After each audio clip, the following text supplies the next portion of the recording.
machismo estrutural, Nay, às vezes é muito de forma inconsciente. Você foi criado dessa forma, você viu seus pais fazendo, viu pessoas fazendo e faz de forma inconsciente mesmo.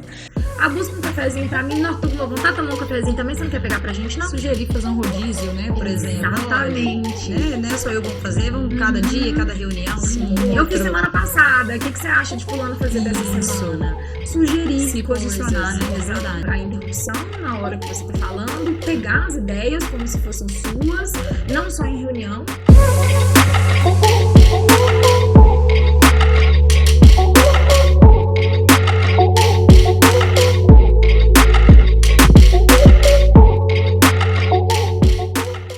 Está no ar mais um podcast Papo de Empresário, podcast que vai deixar você mais conectado com o mundo empresarial. Eu sou Nayara Patrícia. Eu sou o Diego Lima. E eu sou Luciana Rosa. Muito bem. Seja bem-vinda, Lu, ao nosso podcast. Obrigada pelo convite. Prazer recebê-la aqui com a gente. Presença muito estimada aqui, né? Exatamente. De um assunto maravilhoso, né, Nay? Isso aí, empoderamento feminino no ambiente de trabalho, né, Lu? É isso aí, o mundo corporativo precisa de mulheres empoderadas, né? Exatamente. Desafiador para as mulheres, né? Muito desafiador. Que é um ambiente muito, ainda culturalmente, muito machista, né? Sim, muito masculino, na verdade. Muito masculino, isso. E aí, diga, como que trabalha toda essa questão, né, das mulheres que querem empreender nesse mercado tão competitivo e também com essa cultura tão masculinizada, né? Sim, eu costumo falar que a primeira coisa que você tem que fazer é se enxergar você mesma, saber quem você é, aonde você quer chegar e traçar o seu objetivo e se munir de todas as informações possíveis para que você chegue lá e não perca a oportunidade por algo que você talvez não tenha procurado. Esse é o primeiro ponto. O segundo ponto, aí a gente já entra na questão corporativa, para que as empresas tenham ações dentro delas, para que não deixe que essas mulheres percam a oportunidade por estereótipo de gênero ou algo nesse sentido. Então, não adianta eu dizer que as empresas têm que fazer ações para que isso aconteça se a mulher que vai aparecer lá não tem qualificação suficiente para aquele cargo. Não adianta. Então, se munir de informações, de tudo que ela precisa. Buscar e conhecimento. Se preparar também, né? Buscar conhecimento. Se preparar para assumir funções estratégicas de gestão, né? Exatamente. Para não se sentir como vítima. E sobre a questão, porque a vida da mulher é mais difícil do que a do homem, e isso a gente não tem como nem discutir, né? Eu falo, Thalita, você é uma super mulher, minha esposa. Porque por mais que você ajuda ela com o filho, algumas funções não tem jeito, é muito da mulher, né? Além de cuidar da casa, do marido, do filho, tem que cuidar delas própria, profissional, pessoal, né? Sim, então, e aí eu costumo falar também que a questão de cuidar da casa, claro que a gente tem alguns homens que gostam, né? De cuidar da casa, mas a gente quer dar o toque. Eu gosto de cuidar da cozinha. Ah, que legal. Não, cozinha não é comigo, não. Eu sou da arrumação da casa. Eu adoro o processo de arrumar a casa. O processo de arrumar a casa me acalma. Que bom. É uma terapia, né, Lu? É uma catarse. Exatamente. Aí a gente entra na questão da produtividade mesmo. Ela tem que se preparar na questão da produtividade do dia para que ela consiga chegar lá na empresa e realmente fazer aquilo que foi designada a função dela e não entra na questão do estereótipo de gênero, né? Ela não dá conta por causa dos filhos, do marido e tal. Desconstruir esse gênero do trabalho, tem que ser sempre homem, o homem que sempre vai ser o foda da empresa, vamos dizer assim, né? Tem muitas mulheres aí que ocupam grandes cargos e tem potencial que são exemplos imenso. Para as outras, inclusive, exatamente. Né? São exemplos para as outras. Isso é muito bom. Muito bom. Quanto mais, melhor aí, pra gente, né, conseguir dividir todas essas responsabilidades. Exatamente, isso aí. Não é? Muito bem. E aí entra dentro dessa questão da liderança feminina, né? E dos desafios e oportunidades que ela vai encontrar, né, no dia a dia, né, ou empreendendo ou trabalhando em alguma empresa. Algumas dicas aí dentro dessa questão dessa liderança, além obviamente do conhecimento, né, da capacitação, da preparação para ocupar cargos de liderança. Como que você daria uma dica para essa pessoa conseguir ser notada, né? Ou seja, conseguir ser notada que ela está preparada para assumir um cargo de liderança, um cargo de gestão. Sim. A primeira coisa, assim, para ela ter um cargo de liderança, ela precisa estar bem alinhada com a vida pessoal dela. E aí a gente entra na questão de... É muito desafiador para a gente conseguir um cargo de liderança, porque muito se fala nas empresas sobre a questão, a mulher é mais emocionada, o homem é mais lógico, é difícil trabalhar com mulher, porque mulher fofoca demais, mulher briga com mulher dentro da empresa. Isso tudo faz com que a gente tenha mais dificuldade em ter a oportunidade de ter esse cargo. Então, quando as empresas colocam ações para que isso não seja colocado como eu não vou colocar a mulher no cargo por causa desses estereótipos, já é um primeiro passo.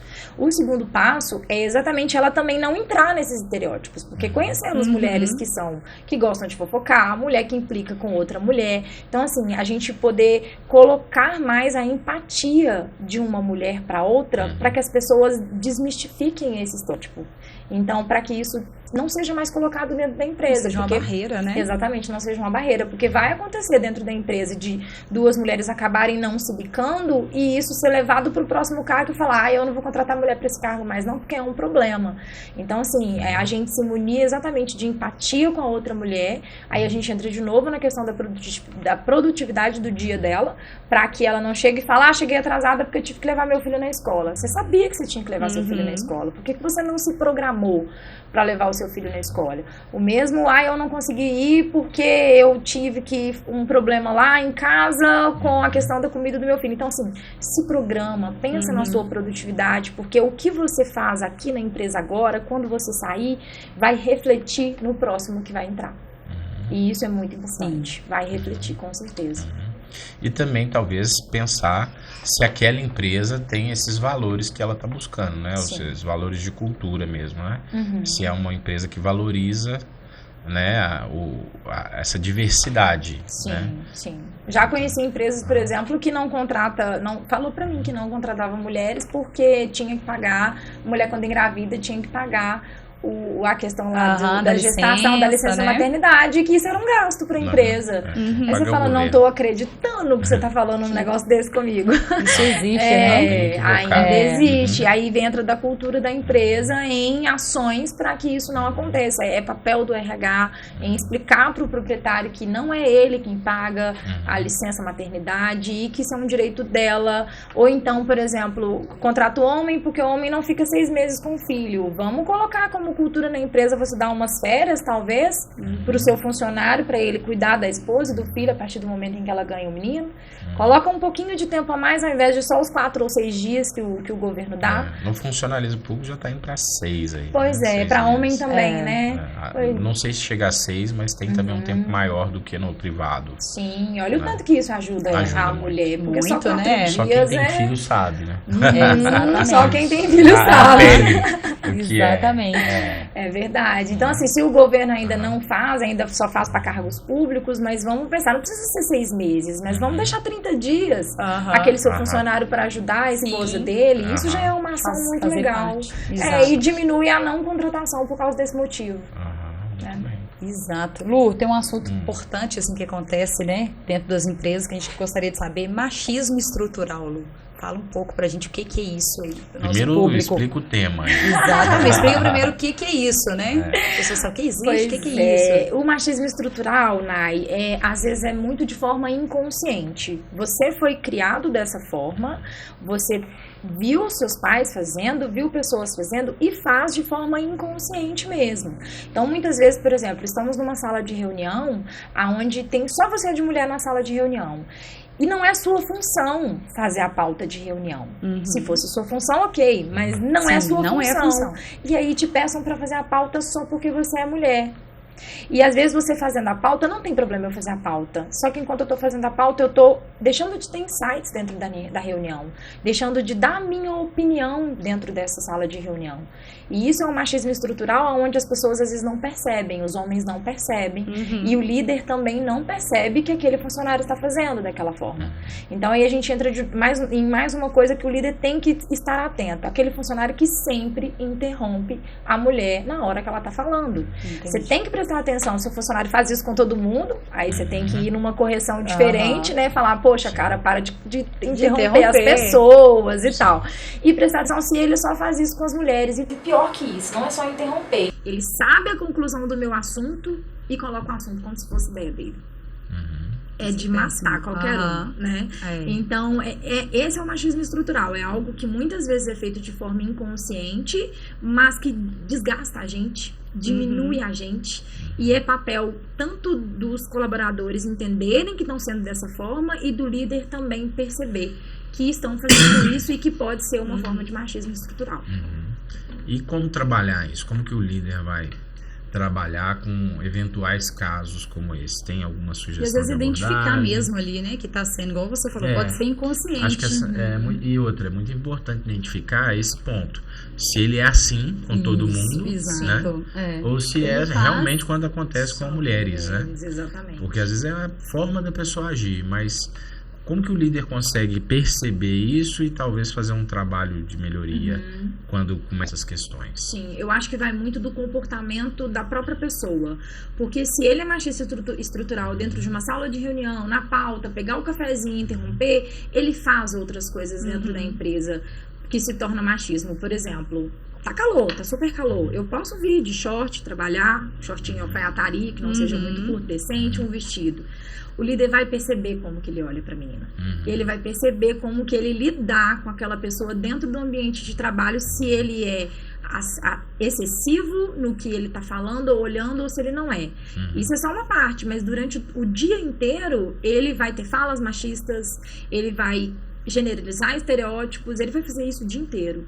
Então, não é só o momento da reunião, mas é durante todo o comportamento daquele colaborador. Dá para perceber, você consegue perceber. E daí, você conseguir, talvez, ou chamar ele para, né, fazer conversar, fazer um curso que seja, ou trazer, talvez, análise comportamental dele para que isso seja feito, ou até mesmo uma palestra dentro da empresa sobre machismo estrutural, para que ele consiga se identificar, se ver, uma dinâmica também dentro da empresa, para mostrar para as mulheres também que elas estão ali sendo acolhidas. Que aquilo que ela está sentindo não é coisa dela. E o comportamento das mulheres com relação a isso? O que seria o mais recomendado? O mais recomendado é que ela realmente perceba que é só ela que está sendo pedida para fazer a pauta. Ela tem que perceber e ela tem que se posicionar. Uai, não vou fazer a pauta, eu quero participar da reunião de forma ativa. Você pode fazer a pauta? Passa para ele fazer a pauta. Passa a bola para ele. Pergunta se ele quer fazer a pauta. Porque do mesmo jeito que você pode fazer, ele pode fazer. Não precisa ser grosseira, não precisa nada. Mas só diz que você quer participar da reunião ativamente e que ele pode fazer a pauta. Busca um cafezinho pra mim. Não, tô com vontade de tomar um cafezinho também. Você não quer pegar pra gente, não? Sugerir fazer um rodízio, né? Por exemplo. Exatamente. Olha, né? Só eu vou fazer. Vamos cada dia, cada reunião. Sim. Eu fiz semana passada. O que você acha de fulano fazer dessa semana? Sugerir. Se posicionar, né? Exatamente. Eu peguei o cafezinho na última reunião. Tô louca pra tomar um café. Pega um cafezinho lá pra gente. Você pode ir levando de forma maleável. E se você sentir que as coisas não estão corrigindo, chega até seu líder e fala, olha, eu tô meio... O problema é se omitir nesse caso, né? Ou seja, você deixar as coisas acontecerem, porque isso vai só te prejudicar. Sim, né? Ela vai ficar com aquele sentimento de... Vai guardando aquilo ali, né? De culpa, né? De injustiça, de culpa porque não fez nada, né? Sim. E de que poderia ter feito, né? Enfim. Então, e dentro do empoderamento feminino, eu falo muito sobre você ter voz. E a sua voz ser ouvida. Então, quando eu reclamo que só eu estou fazendo a pauta, eu preciso falar o que eu estou sentindo, que só eu estou fazendo a pauta em todas as reuniões e que eu preciso que mude alguma coisa. Então, é ter voz e a minha voz ser ouvida. Muito bom. Ou seja, não se aquietar, né? Tem que, enfim, procurar meios de sair daquela situação para amanhã você não se sentir culpado, né? E até mesmo clarear mesmo, porque como a gente falou, o machismo estrutural, às vezes ele é impercebível pela própria pessoa que está praticando, então mostra pra ele. É uma conversa. Mostra, ele fala que, cara, toda vez que você me pede pra fazer a pauta de reunião, não gosto quando você me pede, vamos dividir nós dois, o que você acha? Seja sincera, Eu acho que aí você vai mostrar pra aquela pessoa que ela está agindo de forma errada e talvez nem ela percebe. A gente pegou o exemplo de pauta aqui como referência. Mas tem vários, né? Tem uma outra situação que acontece de forma recorrente? Sim, além da pauta, tem o cafezinho, tem a questão também de a interrupção na hora que você está falando, pegar as ideias como se fossem suas, não só em reunião, mas também você tá lá trabalhando, você tá fazendo seu papel, aí você tem uma ideia, você fala com o seu amigo colaborador, ele vai lá antes no seu líder e fala como se a ideia fosse dele. Ou eu talvez já percebi, às vezes, a não participação de certas reuniões, por mais que seja função da pessoa. Sim, também. Entende? Não chamar. Porque eu acho que tudo tá dentro da descrição de cargo, né? Do que a pessoa tem, enfim. Né? Ela tá ali, às vezes, para fazer essa atividade. Mas, às vezes, a atividade dela seria fazer uma reunião estratégica. E talvez ela não é convidada ou ela é negligenciada propositalmente para não fazer, para não participar. Né? Então, esse caso também... Eu tenho, por exemplo, um exemplo de uma amiga minha que ela é dona de uma construtora e em reuniões para fechamento de negócios de governo e tudo, porque essas empresas de obra e tudo mais, elas são muito lideradas por homens mais velhos, né? Que já tem uma cabeça já mais machista daquela época e tudo. Ela não consegue participar de reunião, ela tem que mandar o marido dela. Porque ela não consegue, porque eles não dão ouvidos ao que ela fala. Não dão. Então aí entra nessa questão que você falou de não convidar para reunião por negligência. Ela poderia participar. Ou seja, ela tinha a responsabilidade de estar ali, né? Ela deveria estar ali, mas ela não foi porque ela talvez não seria acolhida da melhor forma ou não seria levada a sério. Sim, né? Exatamente. E o que a cultura da empresa já não e aí eu falo para ela que ela, como proprietária da empresa, ela deveria... ir mais além para que isso seja desmistificado e outras pessoas de outros líderes de outras construtoras não passem por isso, mas ela não tem coragem. Ela não tem coragem, por quê? Porque são negócios de milhões. Aí já entra a questão comercial. Exatamente. Eu não vou perder um contrato de 5 milhões só porque eu não posso participar da reunião e eu posso mandar meu marido. Então ela se omite e omite mais de 100 mulheres atrás. Entendi. Lu, dentro do empoderamento feminino, né? Você falou muito aí, mulher ser empoderada, mostrar que ela tem lugar, né? O empoderamento feminino, como que a mulher se posiciona dessa maneira contra comportamentos abusivos dentro da empresa, né? Que está dentro desse machismo estrutural lá dentro. Como que ela pode utilizar desse empoderamento para barrar esses abusos dentro da empresa, né? Parte masculina, né? Quais posturas aí que seria, né? Exatamente. A primeira coisa é aquilo que eu falei sobre ela se ver, se enxergar e se olhar no espelho e falar, eu sou foda e eu tô aqui nesse cargo porque eu mereço estar aqui. O segundo ponto é sempre falar aquilo que ela sente, sempre falar aquilo que ela sentiu. Olha, eu senti um negócio esquisito quando aquele cara falou comigo. Não gostei. Não guarda pra você mesma, passa a falar. Porque quando você passa a falar, você passa a se sentir livre para poder expressar. Claro que nos primeiros momentos você não vai se expressar de uma maneira certa, mas você vai se ajustando, talvez procurar um profissional onde ele consiga te ajudar. Se você não é um perfil comunicadora, se você não é uma perfil executora, você pode buscar profissionais que te ajudem a melhorar essa questão da comunicação. O segundo ponto é você sempre fazer ser ouvida. Então, quando você falou uma coisa com o líder, falou com o RH e o pessoal não te deu ouvidos, você tem que se munir de informações para que você seja ouvida. Vou te dar um exemplo. Minha irmã, ela trabalha no restaurante e ela trabalhava lá, eu acho que como saladeira. E aí o gerente dela sempre não deixava ela almoçar, comer em algum momento do dia, que era o horário do almoço dela, só que ele não deixava ela comer, eu acho que lá naquele ambiente, e chamava a atenção dela na frente de todo mundo. Ela chamava a atenção dela. Um dia ela saiu chorando de dentro do restaurante. Foi embora, pegou as coisas dela, foi embora e me ligou.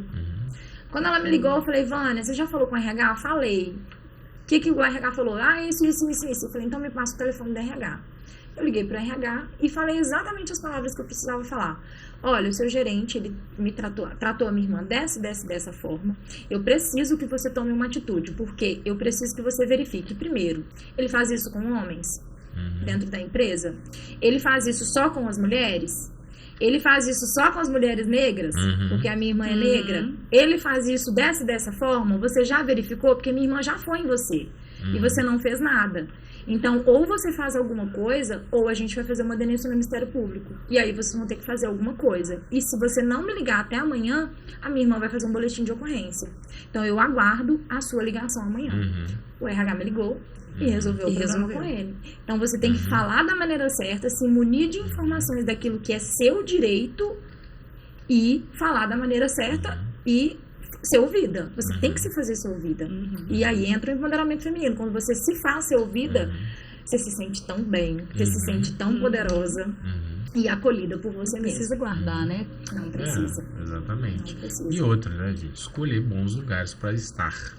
Boas companhias, né? Sim. A questão que você falou da cultura da empresa, né? Ver se a cultura da empresa tem essa questão sobre o gerente não tratar mal os funcionários. Isso é importante. Porque às vezes isso é uma ação generalizada, né? Então, independente, homem, mulher, é um ambiente tóxico. Sim, né? é um ambiente pra tóxico. Se estar. Só que se eu não tivesse falado com o RH as 3 questões, passaria. ele faz só com mulher, ele faz só com mulheres negras, eu não ia ter atenção dela. Mas isso foi bacana, justamente para pessoas ligar o alerta. Mas peraí, o que está acontecendo? Porque senão ia ser só um gerente tratando mal a funcionário, já é a cultura da empresa um ambiente tóxico. Então eu trouxe ela para mais cozinha, né? Onde tem tudo rápido, vai, trouxe faz, ela para um clique. Exatamente. Isso é a importância da mulher se sentir bem, se sentir empoderada, para ser realmente um escudo contra essas ações que... a postura, né? Exatamente. A postura eu acho que é o principal. A rede de apoio também é muito importante, porque por mais que ela não consiga, ela tem que ter uma rede de apoio que faça isso por ela, que foi o caso da minha irmã. Ela sabia que quando ela me ligasse, eu ia resolver. E eu sou a rede de apoio dela, e eu tenho informações o suficiente para resolver o problema. Então busque sua rede de apoio e busque pessoas, as 5 pessoas com quem você convive, que vai ser ali a sua rede de apoio e que talvez vá para um ponto que você não consegue entender ou dominar, mas que domine por você. Isso é importante. E que às vezes faça até o contraponto. Será ser isso mesmo? Isso. Né? Você está certa do que está acontecendo. Até para quando se tomar uma atitude drástica, né? Ou seja, mais séria, que vai prejudicar. Então, até para entender, né, esse momento que ela está passando, para ela também ter essa autonomia no futuro. Para ela ser capaz de resolver os problemas dela. Né? Uma pessoa que fica ali politicamente tentando intermediar e como ponte. Eu falo assim, a rede de apoio ela é importante para gerar aprendizado, né? Mas o ideal é que a pessoa caminhe, independente de gênero, né? Sexo, enfim. E aí ela aprender com isso e conseguir identificar eventuais novos ambientes, né? Porque a gente está falando aqui no trabalho, mas isso pode acontecer em qualquer ambiente. O que aconteceu hoje, ela já sabe como lidar. Porque ela viu como eu consegui lidar com isso, hoje ela já sabe como, então ela já não vai me ligar se acontecer algo nessa situação. É aprender, é aprendizado. Se portar isso. Muito bem. Muito bem. Vamos falar agora sobre a equidade salarial, né, Lu, nas empresas. Como que funciona, né? Isso é polêmico, né? É polêmico.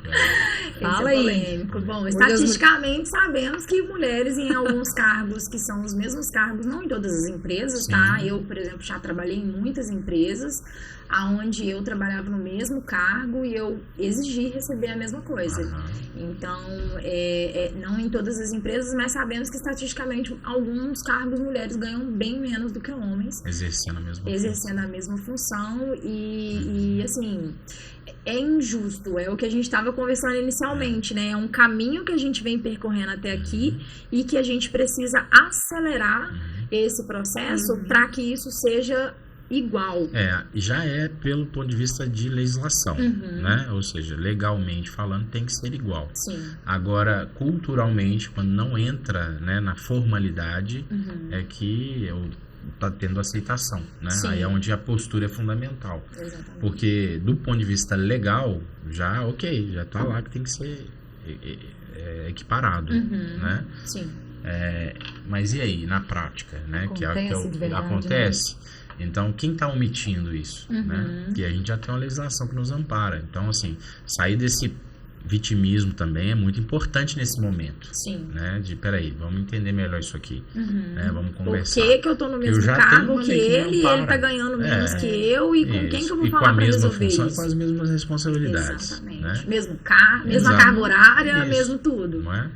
Então, é importante também sair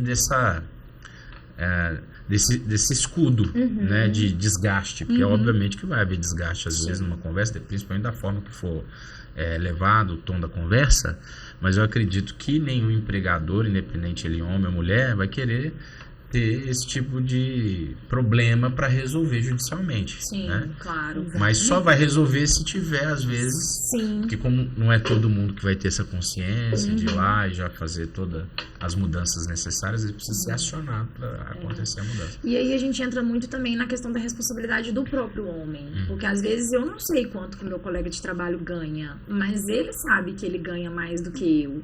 Será que ele tá pensando, eu não vou falar nada, porque ou eles vão diminuir o meu salário, mas a mãe, a irmã, a esposa dele, a filha dele vai passar por isso por ele estar omitindo isso. Então é um pouco de responsabilidade também do RH, do você RH, dizer. Até do colaborador. Porque às vezes o seu colega não sabe, assim como você também não Não sabe. sabe, né? exatamente, mas do RH, do RH. O RH quem sabe, saberia quem é o tá RH, ganhando pouco, quem tá ganhando muito, quem tá no RH tá colocando isso pro proprietário, tá falando que talvez isso legalmente não deve ser feito, não é certo. Então, porque ali é o que eu falei sobre a questão da construtora. Ela deixando de falar ali, ou ele deixando de falar ali, você tá prejudicando várias mulheres que vão vir depois daquilo.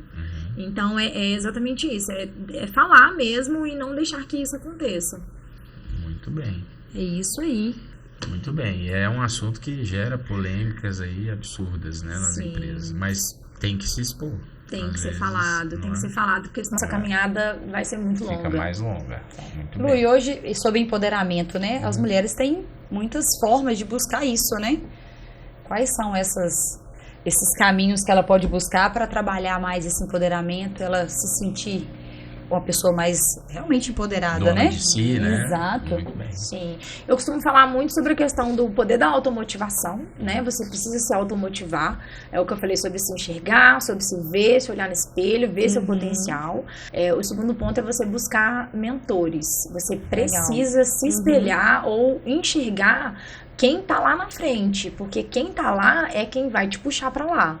Quem tá aqui embaixo junto com você, seja marido, filho, amigos, eles vão sempre pôr empecilhos pra você. Ah, mas isso. Ah, mas aquilo. Quantas vezes a gente já escutou a mulher querendo montar um negócio e o marido falar: ah, mas isso o negócio vai dar errado. Ah, Será mas que é você dá muito conta? dinheiro. Será que você dá conta? Como é que você vai cuidar dos meninos? Como é que você vai cuidar da janta? E na hora que eu chegar do trabalho, a janta vai estar pronta quando eu chegar do trabalho? Isso tudo te puxa pra baixo. Então, busque mentores que já chegaram lá pra poder te puxar. Aí a gente entra de novo, as 5 principais pessoas com quem você mais convive. Você não tem que ser a mais inteligente da mesa. Não tem. Se você é a mais inteligente da mesa, passa para outra mesa. Porque você tem muito mais para aprender na outra mesa do que na mesa em que você está. Então, busca mentores e busca fazer network. Vá em eventos, vá em cursos presenciais, faça muito network, conheça pessoas que estão na mesma caminhada que você ou que já passaram por essa caminhada para que você consiga aí se empoderar e ter aí sua automotivação. Isso é muito importante. Dicas valiosas, né? Valiosa, ó. Pode anotar. Anota isso que aí. faz toda a diferença, né? As escolhas. Buscar o conhecimento, né? Buscar o conhecimento, isso mesmo. É enriquecedor, né? Como está, ou você pode escolher buscar network, buscar mentores que vão te ajudar a alcançar o que você está buscando. Que te inspiram, né? Dá o mesmo trabalho, né, gente? Dá o mesmo Continuar trabalho. onde você tá ou Pensar grande, ir pra pensar frente dá o pequeno, mesmo trabalho. Exatamente. Show de bola, Lu. Foi Lu. muito bom o conteúdo de hoje, né, Diego? Foi um conteúdo sensível, mas de uma forma bem leve, bem interessante, né? A gente falou sobre ele. Queria agradecer a sua presença, mas antes, a gente queria que você deixasse seus contatos, porque eu sei que essa turma que está nos assistindo, né? Tem muitas mulheres, obviamente, nos assistindo que querem empreender. E, obviamente, ela pode aprender tudo isso sozinha. Mas, às vezes, ela quer encurtar o caminho, quer, né, ter você como mentor aí, né, como espelho, fazer um contato contigo, né, Lu? Exatamente, é criadora, gestora de projetos, né, Lu? Criadora de conteúdo digital. Aonde que o nosso público te acha, Lu? Pois eu sou apaixonada com o Instagram, né? Eu sou especialista em marketing e amo a comunicação via Instagram, assim. Eu costumo falar da técnica 80-20 no Instagram. 80% profissional, 20% pessoal, para que todo mundo veja aquilo que você faz. Então, meu Instagram é _Luciana Rosa, porque eu sou a Luciana que você procura. _Luciana Rosa. E o meu WhatsApp é o 319-9723-9523. Muito bem. Pode chamar lá. Eu falo não só sobre o empoderamento feminino, mas sou gestora de projeto no projeto social, onde a gente ensina para meninas moradoras de comunidade de 14 a 18 anos. A gente ensina programação. Eu quero que essas meninas tenham oportunidade, que ganham muito bem, que sejam contratadas por empresas fodas para serem programadoras, que também é um cargo muito masculino. A maioria são meninos, mas não porque não tem oportunidade, porque culturalmente eles já são levados a ter, igual, por exemplo, o piloto de carro. Os meninos já são levados aqui. São mais atraídos. Exatamente. A programação, poucas as mulheres são atraídas para isso, então a gente abriu aí esse projeto social. E no meu Instagram mesmo, que vocês me encontram, Luciana Rosa. Muito bem. Ótimo. E nosso patrocinador, Diego? Muito fala bem. Um pouquinho Vamos dele falar um pouquinho do Mais Ágil. O Mais Ágil é um software tático estratégico que trabalha em conjunto com o seu RP. Então, se você tem um RP que faz a sua empresa funcionar, o Mais Ágil vai fazer a sua empresa crescer com todo o planejamento estratégico. Chegando agora ao final de ano, né, precisando de um software para planejar o seu 2024, tá aí o Sistema Mais Ágil. sistemamaisagil.com.br. Eu uso o Mais Ágil, gente, ele é perfeito, ele tem tudo. Muito bom. Ele tem a roda do tempo, que a gente falou aqui da produtividade das mulheres, ele tem gestão de cliente, ele tem cadastro de cliente, ele tem tudo. Ele é um sistema bem completo mesmo, ele né? É completo, ele é muito bom. Muito bom. Só seguir também, né, Naya? A gente lá no Instagram e se inscrever aqui no canal. Exatamente. Compartilhe o vídeo, né? Com os amigos, familiares, pessoas que têm interesse em saber sobre grandes assuntos. Empreender o que empreende, né? Exatamente. E não custa nada. Então é só se inscrever e continuar nos seguindo. Muito bem. Forte abraço. Até obrigado. mais, pessoal. Obrigada, Lu, pela participação. Obrigada a vocês. Obrigada pelo Eu não podia levantar mais. Podia não.